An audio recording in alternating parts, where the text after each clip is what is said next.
When you live in Saudi Arabia as a black person, you really quickly realize that racism is deeply rooted.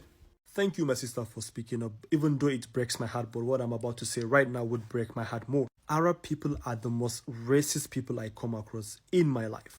Hi guys, welcome back to our channel. In case you're new here, my name is Maren and I'm Maureen. So in today's episode, when we often talk about racism, there is one group of people which is usually more often than not overlooked, or people just don't address them as they should. Right, in today's episode, we're going to be talking about the anti-blackness in the Arab community. And a lot of people, especially Black Americans, have always made it clear there's no way in this world that Arabs can ever be allies to Black America. And this topic was brought about by the just concluded election that Donald Trump won. Yeah? Right, when you compare what Palestinian Americans said and are still saying up to date, not all of them, some of them, right? And also, someone once asked us a very important question. Yes, we are aware of the transatlantic slave trade, and we're aware of the slaves that were taken from Africa to America, and right now their descendants Also still live in America, right? But people often ask, where did East African slaves, where were they taken? Most of them anyway. Some have often said that they were taken to the Middle East, and some have always said that if also Arabs participated in slave trade, there is no way right now most of them can afford to say they're not racist. Right, so guys, let's look at the videos we prepared for you and then we come back and talk about it. You can let us know what you think about this episode on the comment section. Also consider subscribing if it's your first time here. Let's watch. It was called abd or abid multiple times, which translates to a servant or a slave. Racism in 2025 in this century should not be overlooked. I'm a Muslim and I was discriminated against inside of a mosque. By who? By some Arab persons. A black African man, a black African woman, a black African can see for yourself and see that we are not liked anywhere. We are just barely tolerated. So the reason I'm making all these videos is so that the black African will see the importance of why we need to unite, why we have to work together. Living in Saudi Arabia as a black person, you really quickly realize that racism is deeply rooted. And there is a word, abda or abd, whatever, it's the same thing, but which means slave, okay? Remember that, slave. Are you ready? And that's how some of people openly refer to black people. But what hurts the most is when that word comes from your own friend, guys. And yes, I almost forgot, even my friends call me abda. Sometimes as if it's normal, and other times during arguments, but that doesn't justify anything. Okay, for example, imagine you walk on the street and someone might give you like hateful look or use terms sauda just to comment on your color skin. But back then, I didn't really see it as a racism. At first, because I was just young and just a child, I didn't really take that serious, and I just start to understand that after moving in France, I began to understand what really happened. Anyway, that's it. When you live in Saudi Arabia as a black person, you really quickly realize that racism is deeply rooted. Thank you, my sister, for speaking up. Even though it breaks my heart, but what I'm about to say right now would break my heart more. Arab people are the most racist people I come across in my life. I was called abd or abid multiple times, which translates to a servant or a slave. Racism in 2025 in this century should not be overlooked. I'm a Muslim and I was discriminated against inside of a mosque. By who? By some Arab persons. I talked about it online. A lot of people were standing with me, but I got attacked by two different set of people. The first set were my fellow black Africans who were non-Muslims, who were asking, what am I doing in another person's religion? And two, the Arab people who were busy defending their own fellow Arabs. I am not saying every Arab person is racist. What I'm saying is all my encounter with racism is through an Arab person. And let me tell you one of my last experience apart from the mosque scenario. I was in the queue inside of a supermarket checking out my item. So the first person on the queue was a man, and then followed by this old Arab woman, and I was the third person. I can't remember the first person, but he forgot his banana. So the supermarket staff thought the banana belongs to the old Arab woman. So she collected the banana from the supermarket staff and put it on my buy toilet paper. Keep in mind, I was only buying toilet papers in the supermarket. She looked at the staff and looked back and said, I needed the banana the most. I was laughing. I thought she was joking. I was saying, I don't need the bananas. Please, I don't need them. She insisted that I needed the banana the most. She put it on my item. I actually thought she was paying for the bananas like she was offering. And I did not even pick offense in what she did. I walked out laughing. I refused to take the bananas. So I was telling this my friend of this weird experience, right? And he immediately interpreted it like they call Africans monkeys and monkeys like bananas. So that might be the reason why she thought I needed the banana the most. The main point of my video is to talk about racism and possibly end it. I've met a lot of nice Arab people, but I'm sorry, most of my encounters were through Arabs and especially the older ones. Let's spread the love, not the hate. One of the worst insults I've ever heard was in Saudi Arabia when they would run around calling me a lesbian because no man would ever want to date or talk to someone like me. And when I would complain, they would say you should be lucky that we're even seeing you as a lesbian because we're calling you a girl when you're not really a girl. I'm so sick of racist Arab men. Guys, all I was trying to get was 4 pieces of baklava, and instead I was racially assaulted, racially attacked, verbally abused, chased after and thrown items at. And what did the police say? They said, sorry, you don't have 2 witnesses. Sorry, we don't believe you. His CCTV camera is not working, so they let him go. Because yet again, they don't want to do anything about racist events. I'm so sorry. And also, has an Arab man never seen a black Arab? I'm so sick of it. In the Somali community, that's why a lot of people, I remember I saw an article of a Somali lady became blind because she was bleaching herself. If you go to Somalia now, they'll say to me, why are you, you're dark, you're dirty, do you know what I mean? You need to like, I've had family members when I went to visit them, and they'll be like, oh my god, you know, you're such a pretty girl, if you just scrubbed yourself and just cut the dirt out of you'll be so much better. And even like I remember when I got married, and I have so many examples. Even like I remember one of the things I tell you that stuck with me for years is that when I first got married, and you know, Nabil's dad's very light. But that was never my mission. Do you know what I mean? Do you know what my auntie said to me when I was getting married and she saw him? She was like, oh my God, yes, you brought a light-skinned man. Oh, you did well. Your kids. When I'm speaking on the racial discrimination and insidious anti-blackness in Lebanon, that how black Africans are being treated like slaves and shit in Lebanon, I'm speaking to also other Middle Eastern countries and how they treat black Africans that go there to help them and serve their economy. Because we're not just there to leech, we're there to work. We are working as laborers, we're working in your homes as maids. Some of us are working in your banks, some of us are working. And regardless of that, because of your superiority complex, you believe you're better than us. But I want to say something. It's not just Lebanon. It is in the Middle East. It's not just Lebanon, it's across the Middle East. This is a research that was done by the Arab Barometer, Racial Discrimination and Anti-Blackness in the Middle East and North Africa. So there's a reason why I am making this video, because it is insidious.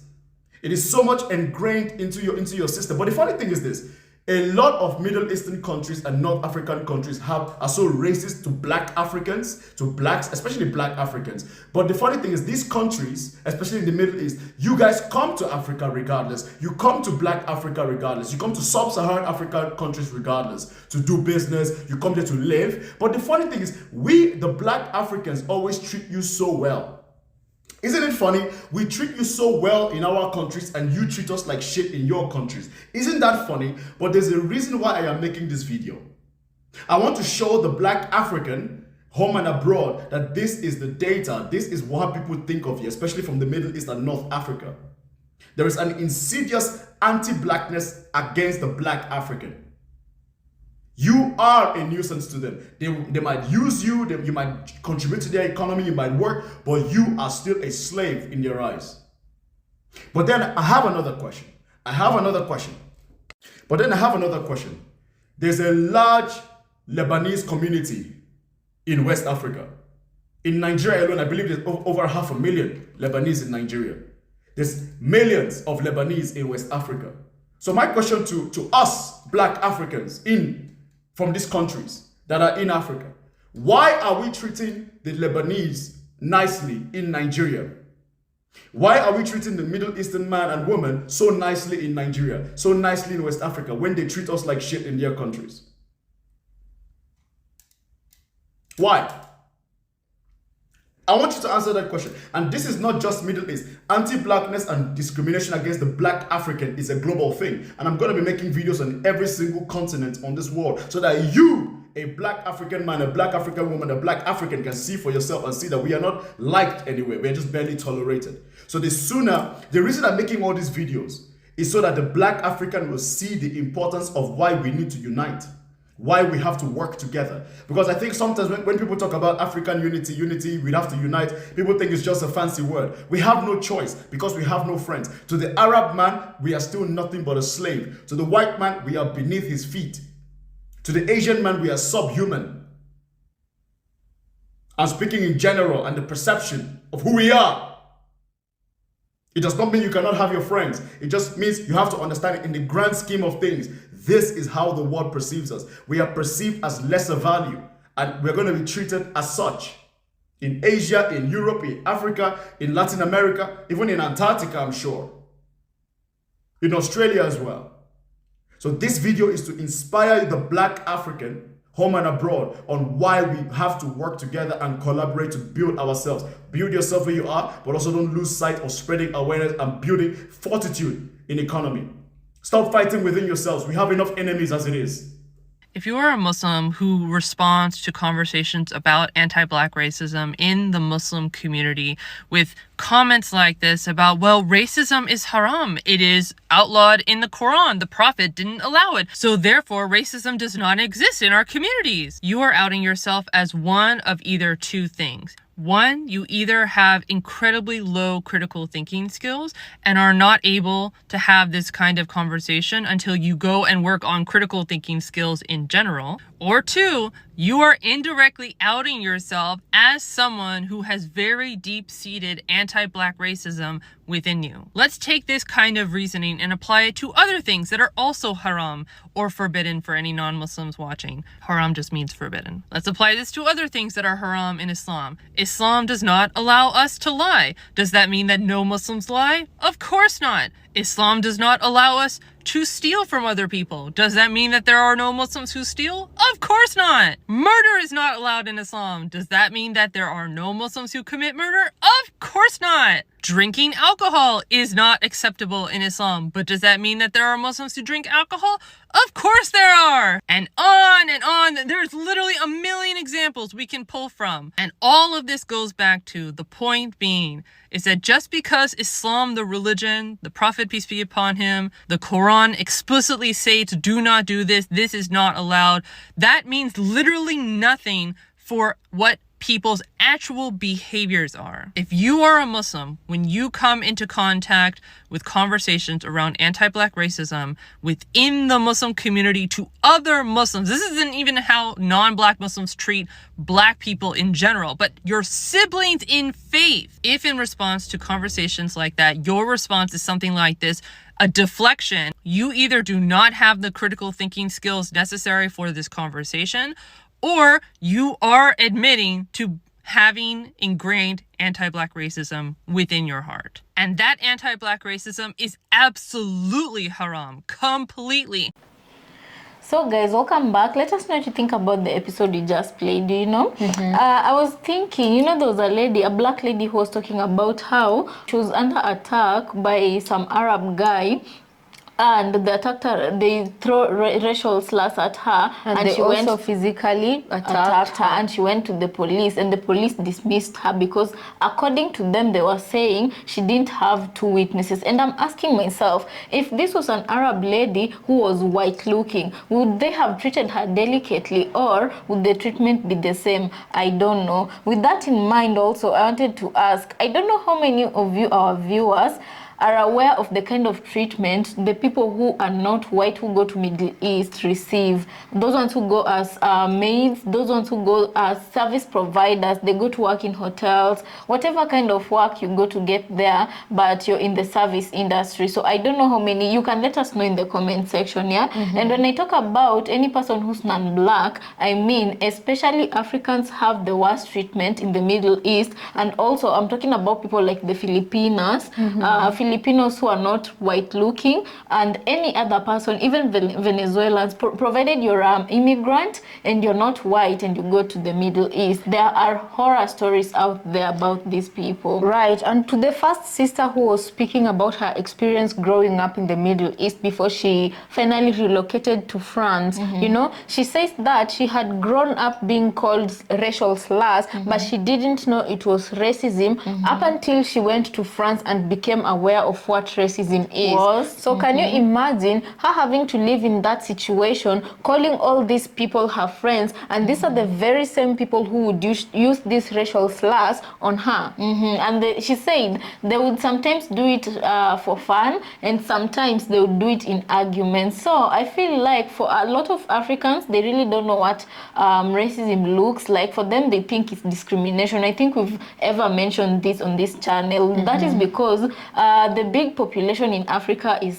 predominantly black. Yeah, so exactly, they wouldn't really term this as racism but discrimination because they don't know about what racism looks like. Yeah, but only when you're aware is when you will know when it's happening, you know. And you'll know the difference between the two, racism and discrimination. And then there's a sister there, I'm guessing she's from America. She's American but in the Middle East, yeah, and she just talks about the kind of bullying and treatment she got and the kind of racism she gets, especially because she's a tall woman and she's black, you know. Like, you know me, I'm just wondering to myself, who do these kind of people who do this, who do they think they are? And yet you affiliate yourself to a religion that you are teaches proud of? You. Right. A religion that teaches you that everybody is equal in the eyes of God, a religion that teaches you kindness, yet with the very same breath, you turn around and start bullying someone just because they don't look the same as you. Yeah. You know, these are the very same kind of groups of people who, when they go to America and the very same thing happens to them, they expect, as a matter of fact, they behave like it is their right to be helped by the black community to fight off white supremacists. Right. And guys, there's also another person, a guy who was talking about his own experience here, and he talked about that banana incident. And I can say, to be quite honest, okay, I don't know where people get the energy to treat others the way they do, and then themselves, they have a lot of things that people can use against them. And I'm not saying this, okay, this is just for educational purposes, right, and for entertainment purposes only. Let me just mention this. There was a point in time when, I believe when 9/11 happened, and there was a point in time when anybody who's wearing, you know, hijabi, any Arab-looking person, yes, especially from the regions of Middle East and all that, they weren't given credit. If you would see such a person, people would associate them with that bad that happened. It took quite a while for Americans to get past that phase. And they're not past it. Okay, let's look at England, yeah? You look at England, England protests erupted just last year in 2024 because English people didn't want immigrants of Muslim origin to go to their country because they associate them to terrorism and stuff like that. Yeah, so with that example, which I believe to be perfect in this situation, so do you feel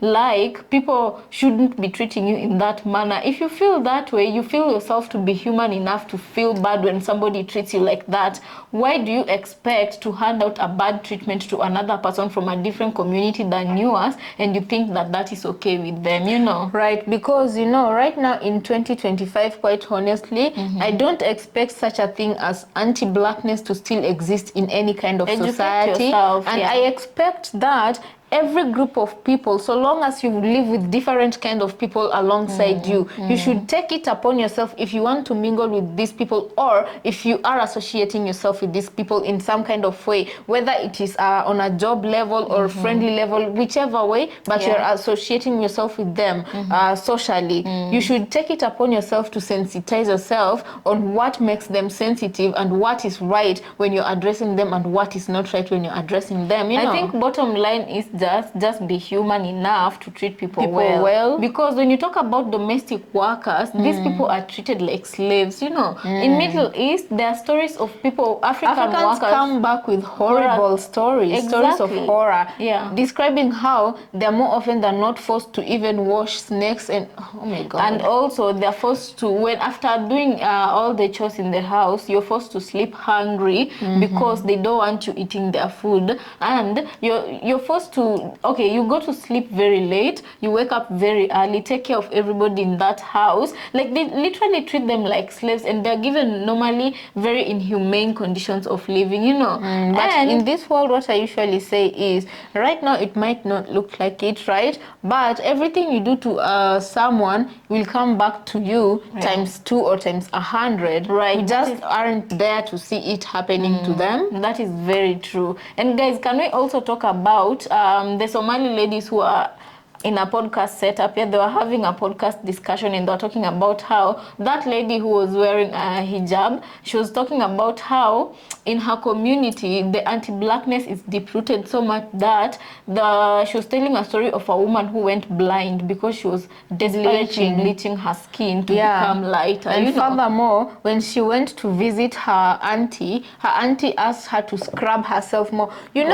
This kind of thinking mentality, I expect white people to have it. This kind of thinking mentality, I expect Asians to have it, Chinese people to have it, hell, even Arab people to have it. But if you're a black person living in the continent of Africa, you have this thinking capacity, it's either you're uneducated or just blissfully ignorant. How can you wash away what you are? How can you wash away the very thing that is deep-rooted in your skin and your organs, there's no way you can scrub off your melanin, right? So she's told that she should, when she's showering, she should scrub herself better. I'm like, I would like to see that auntie give an example, because this auntie, she should use herself as an example. This auntie, I believe she's also been showering since birth, and she's also been scrubbing herself since birth. Why did she become white in all that process? Her experience of showering and scrubbing, Anyway, guys, let us know what you think about this episode. To be honest,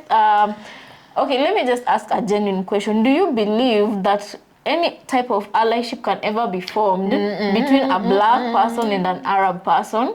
I do believe there are a few good ones. There are a few good ones, and I do believe, let us not be unfair, by the way. Yeah, there are a few good Arab people, right? And we can make an exception out of all community. There's always an exception, somebody who's willing to learn, relearn, and unlearn what they've been knowing, Yes. And I do believe in the Arab community, those people are very, very few, and in a community, they don't look at the few ones. They don't look at the minorities. They normally look at the majority and what the majority stands for.